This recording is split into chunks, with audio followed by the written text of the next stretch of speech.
you've got to run your business and be the best plumber, doctor, dentist, veterinarian, restaurant owner, whatever that you can be, but you also need to be an expert marketer, and specifically an expert in digital marketing. And, it's the only way.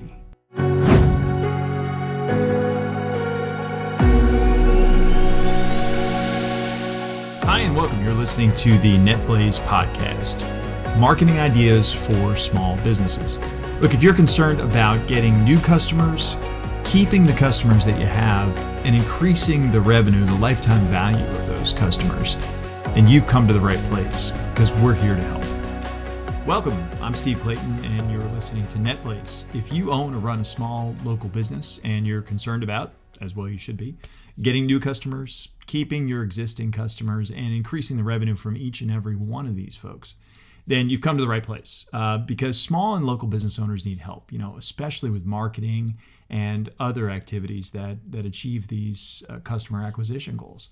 And you're busy trying to deliver the best product or service you can to your local community. You don't have time to research best practices and figure out the right tactics to make sure you're reaching your customers effectively.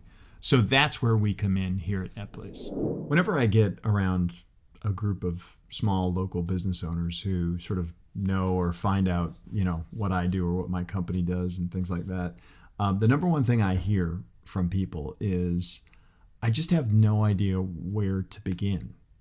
I'm bombarded with all these different things, that people talk about, and all these different marketing ideas and the latest craze that everybody's doing on TikTok and Twitter and Truth and all this sort of stuff. And I get paralyzed. I have essentially paralysis by analysis, because I just have absolutely no idea where to even begin. Should I do Instagram, Facebook? Should I tweet? Should I do a newsletter of some kind? If I should do a newsletter, how do I get people on some kind of email list that I can send it to them? Or, should I do a loyalty club? It's just overwhelming. And, I honestly can't imagine having to deal with this in today's day and age. Before the internet, now we're talking 25 years ago or so, the way that small business owners really marketed, for the most part, was the yellow pages. And so, it was pretty easy. You started a new business, and the first thing you did was you called your yellow page guy and you said, "Hey, I've got a new business. I'm a plumber. So please put me in the plumber section of the yellow pages." And that was it. Now if you wanted to get really advanced with marketing, you would negotiate with the yellow page guy and say, "Hey, could you bold it for me, my name, or could you put it in red, or maybe I'll spend extra and I'll have a little ad or a picture or something like that." But that was it, or some of the really advanced guys, instead of Steve's Plumbing, let's call it AAA Steve's Plumbing. You used to go to the yellow pages, you'd open it up, you'd go to plumbers, and you'd see, 5 of them all begin with AAA. And they did that because they wanted to show up first in the yellow pages. It was kind of like early days search engine optimization. How do I show up first in Google? Well, the yellow pages, was Google back in the day. So that's what you had to deal with. So it was pretty straightforward. You couldn't mess it up too much. But today, you've got to run your business and be the best plumber, doctor, dentist, veterinarian, restaurant owner, whatever that you can be. But you also need to be an expert marketer, and specifically an expert in digital marketing. And, it's the only way nowadays. First of all, yellow pages don't exist. In fact, perhaps a lot of people who would ever even listen to me talk about this don't even know what yellow pages are, as I'm sitting here thinking about that, because it's been a long time, but digital marketing is really the only way to get new customers, keep your existing customers, and really effectively optimize the lifetime value of those customers. But again, it's really hard to become an expert in that, because it's a lot more difficult to understand than just going to the Yellow Page guy. So I think before even getting into, all of the specific tactics and things, you first need to even figure out, well, what the heck do I focus on out of all the different things that I could be doing? There's only so much you can do. There's only so much you can, if you don't want to do yourself, that you can pay for. There's only for others to do. There's only so much that you can become at least knowledgeable enough to understand, right? So what's that 80-20 rule? The old 80-20 rule that seems to apply to pretty much anything on the planet. What's the 20% of all of those huge population of things that I could do that would give me, 80% of the benefits? And when deciding what that 80-20 sort of sweet spot is for digital marketing, I think it's really helpful to keep understanding that what you want to focus on is, how do you get new customers? How do you keep your existing customers? And how do you get the most, lifetime value out of those customers? So when I give you my, 80-20 rule for digital marketing, and I go through each of the components of that will be the focus. All right, well, where does it help you do any one of those three things? And if it does all three, that's great, right? The other thing I think to keep in mind is to always bring it back to, well, how do you find new companies to do business with? How do companies get you as a customer? How do companies keep you as a customer? And how do companies, get the most lifetime value out of you? I'll give you a good example of that. When I talk to people, business owners at first, and I say, well, what do you think is the most important thing for digital marketing to focus on to get new customers? Almost inevitably, I hear Facebook. I'm like, okay, why do you think that? And I think it's just because, Facebook is so pervasive. It's just everywhere, or whatever the heck, Meta now, right? But in reality, think about it for a second. Let's say it's the middle of the night and you wake up to a broken pipe that is spewing water everywhere in your home. What do? Well, you need a plumber. Do you run to Facebook and look for a plumber? No, you don't. Do you quickly get on Twitter and see if there's any local plumbers in your area who have witty comments about politics that you could look at? No, you don't do that either, right? What do? You go to Google and you type in plumber near me, and maybe you type in plumber near me with emergency hours or services or something. And then you quickly make a phone call. And if you're on your phone, maybe you're on your phone doing that. And you see them on the map and you see that they're close and you see that they've got, 17 5-star reviews, and you push the button that says call me. And that's how you do it, right? And yet, so there's this disconnect because people answer, well, it's Facebook, obviously. And so be careful of that, all right? So let me just jump to what I think the 80-20 rule actually is, and then I'll sort of go into slightly more detail on each of the components as it relates to getting new customers, keeping existing ones, and getting the most lifetime value out of customers. So it is your website, focusing on that. It's search engine optimization. It is reputation management, making sure that you're monitoring your reviews and all that sort of stuff. It's having a good email list of your customers. And it is doing some social media posting and engaging with social media. So let's talk about each of these things individually. Your website.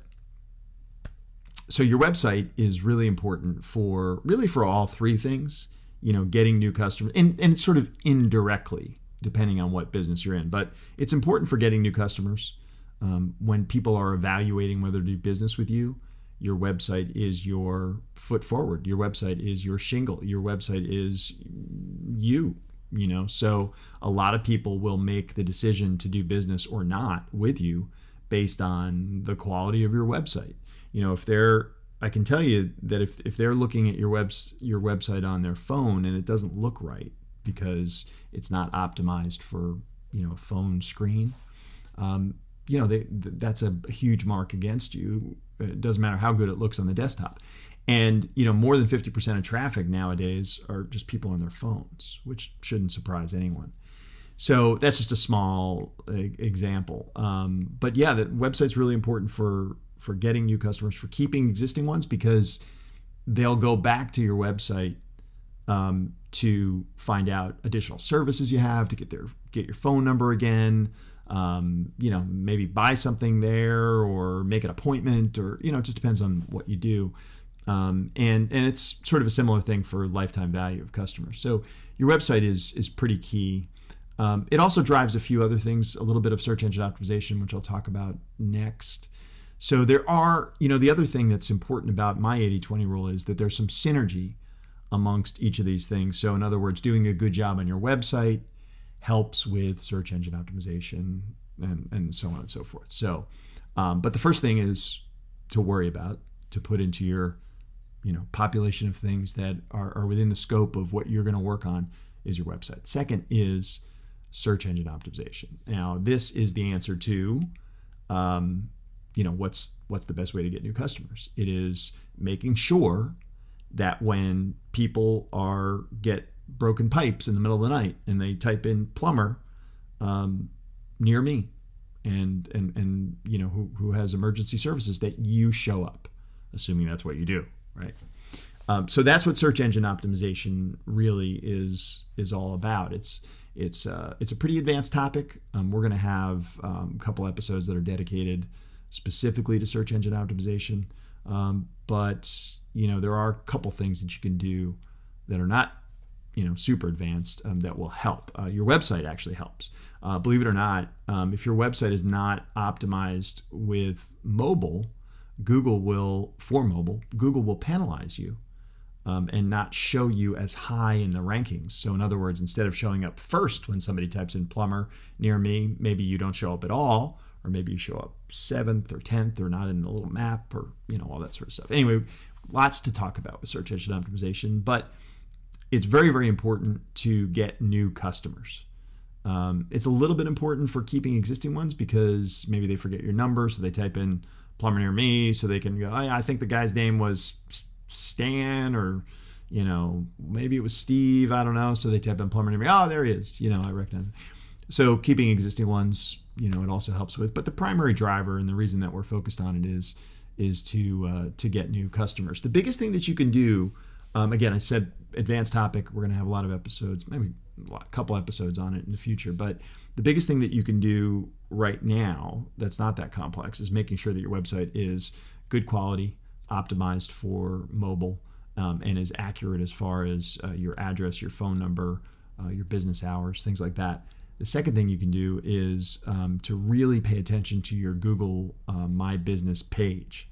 And you could Google that stuff, to make sure you understand how to get one, and, again, whole other topic. But making sure that, your hours are correct there, you have a picture there, you've got some posts on there that share information about your company, your address is correct, your phone number is correct. Those things are really, really important for search engine optimization.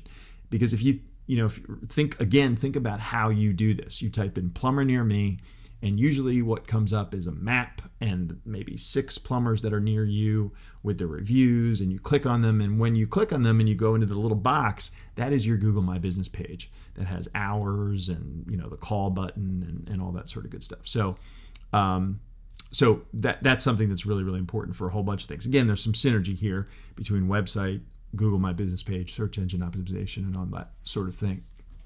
So that's really good.